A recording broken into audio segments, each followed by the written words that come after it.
So ito yung ano, utak ng baboy natin. Nalagay natin. Yan o.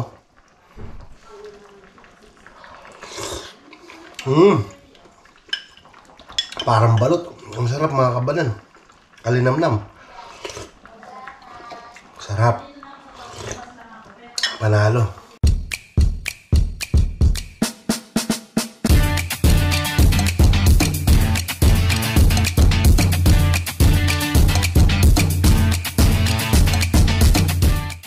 What's up mga kabalin? Panibagong araw, panibagong vlog na naman tayo. At samahan nyo na naman ako pagluto tayo ng papaitang laman ng baboy. So bago sa panidinig nyo ito mga kabalin, pwede pong gawin papaitan itong laman ng baboy. At ito yung mga ingredients na gagamitin natin. Siyempre ito yung ating isaw. Yan, isaw at saka ng sikmura ng baboy. At ito, meron pa tayong special dito. Meron tayong utak ng baboy. Yan. At ang gagamitin natin pagpapait mga kabalin, ito yung abdo ng baboy. At gagamit tayo ng luya, lemon, gagamit tayo ng asin, paminta, patis, mantika, at saka betchin, at ang ating bawang at sibuyas. So yan mga kabalin, ang ating mga ingredients na gagamitin natin. So pakukuluin ko muna itong ating isaw at saka ng ating sikmura ng baboy para makapag-gisa na tayo. So yan mga kabalin, linisin muna natin sa ano to. Pero malinis na yan, pero para matanggal yung ano niya, itong kanyang malansa at saka yung amoy niya, lalagyan natin ng suka. Yan, tapos asin. Yan. Lalamasin natin to.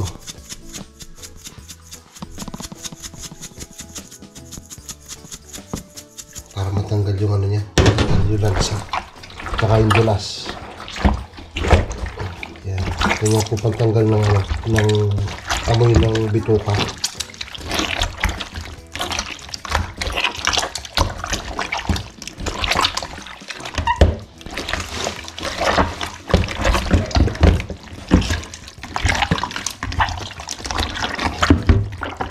Yan, naugasan na natin mga kabalan, no? Papakuluin na natin. Yan. Yan, hiniwa ko na rin yung ano, itong sikmura ng baboy para mamaya madali na lang yan. Yan. Pakukulin lang natin to mga kabalan. So yan mga kabalan, kumukulo na to at lagay na natin yung ating utak. Yan. Para maluto na rin yung utak. So yan mga kabalan, no?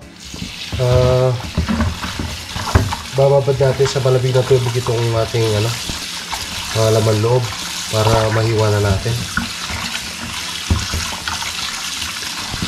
Bali yung utak, pinapakulo ko pa. Iniwanan ko pa doon sa kawali. Para mahiwa na natin to.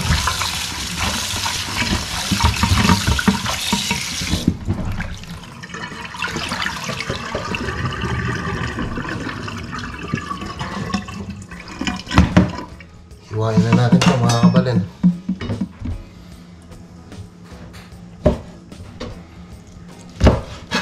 Hiwain lang natin ito na maliliit.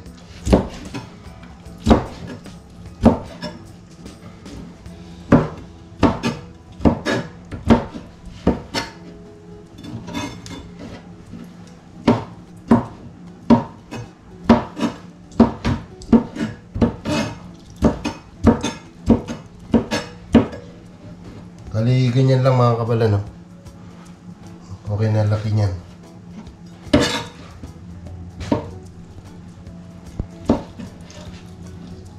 Sarap nito. Ang bango. Wala nang amoy kasi tinamas natin nga sa ano to, sa suka at saka asin.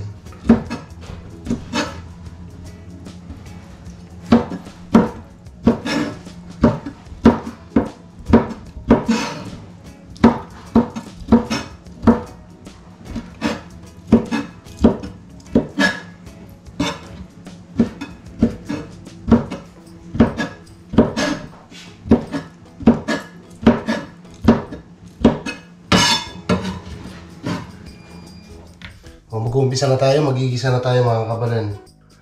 At maglalagay na tayo ng mantika.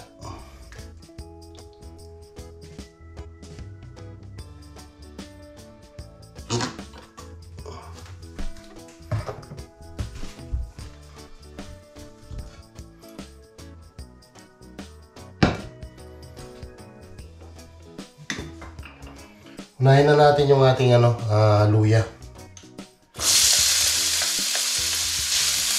Yun o. Bango ah.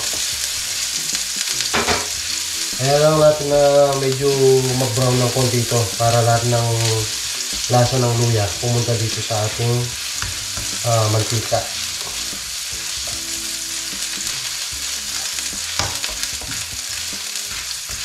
Ang bango.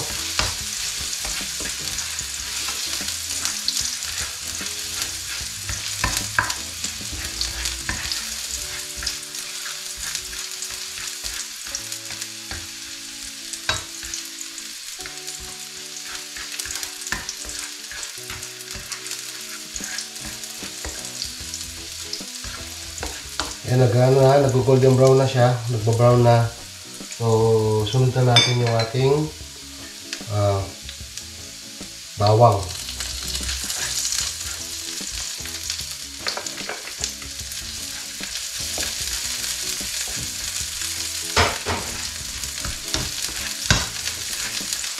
Sarap yan mga kabalin.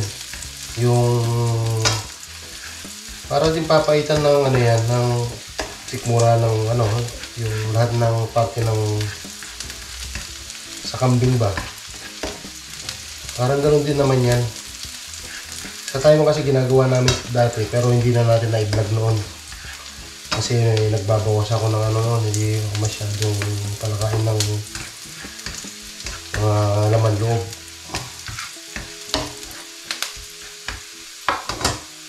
Sunod na natin yung ating sibuyas. Yan. Isang buong sibuyas to mga kabalan. Ginamit ko. Bango. Amoy na yung bawang at saka yung luya.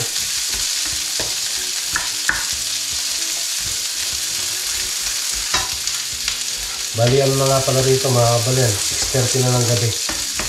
At nag-adjust na nga pala kahapon ng yung oras namin dito. Dati kasi tatlong oras yung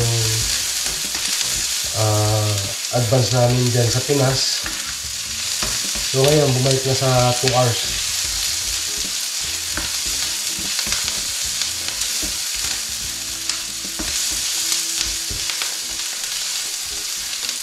Ang bango. Lagyan na natin ng patis. Isang ganito ulit sa ating sandok.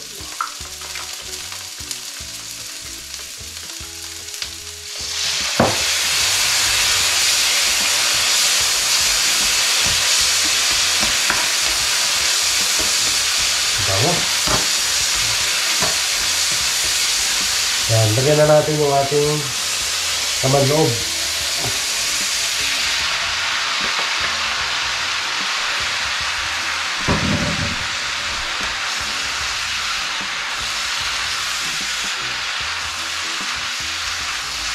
Ang bango mga kabayan.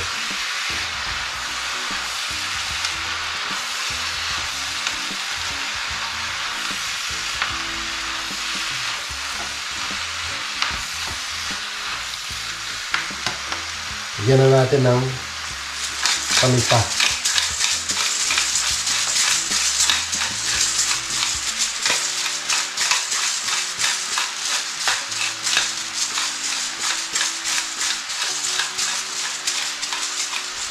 Hindi ko kasi lalagyan ng sili to kasi sila Pilordes. Hindi sila mahilig sa manghang kaya maglalagay na lang ako mamaya sa aking sa aking mangkok o bowl.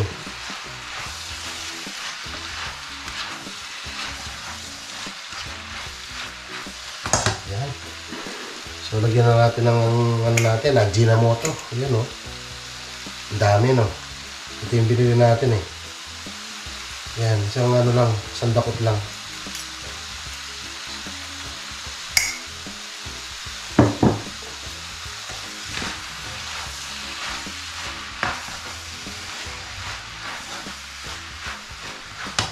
Lagyan natin ng paminta.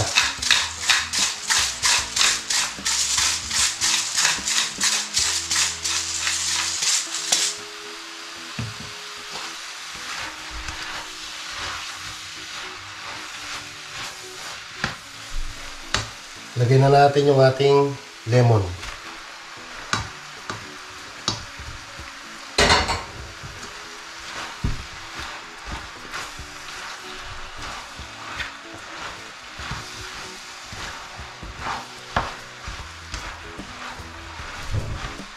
Ang bango. Kaya lalagyan na natin ng tubig mga kabalan para sa ating sabaw.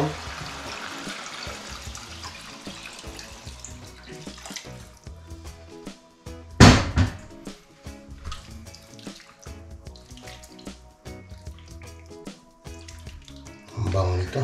Mamaya pag kumuluto mga kabalan, lalagay na natin yung ating papait, yung sabdo ng baboy. Yan, takpan muna natin to.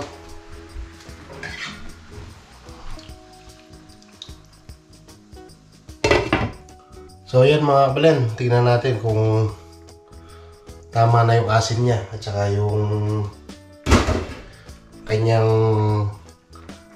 pait at saka yung alat.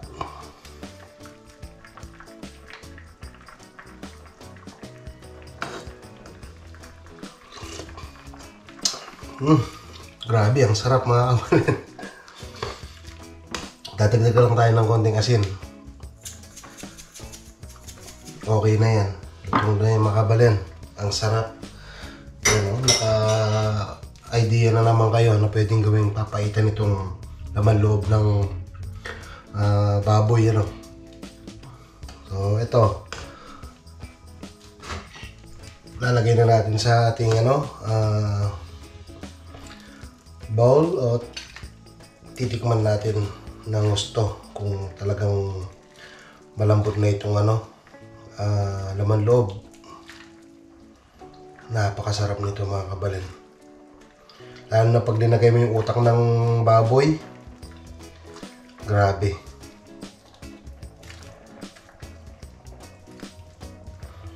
Yan o. Wala tayo ng kutsara. Yan. So ito yung utak ng baboy natin. Nalagay natin.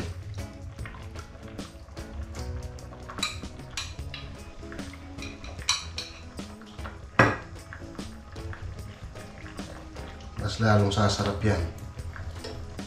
Yan o.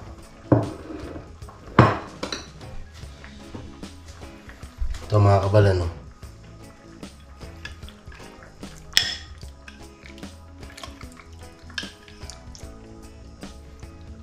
Tikman na natin yan. Siyempre o.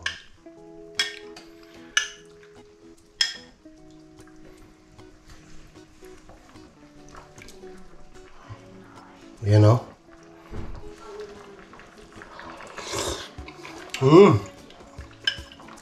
Parang balot. Ang sarap mga kabalan. Kalinamnam. Sarap. Panalo. So, yun mga kabalan, no?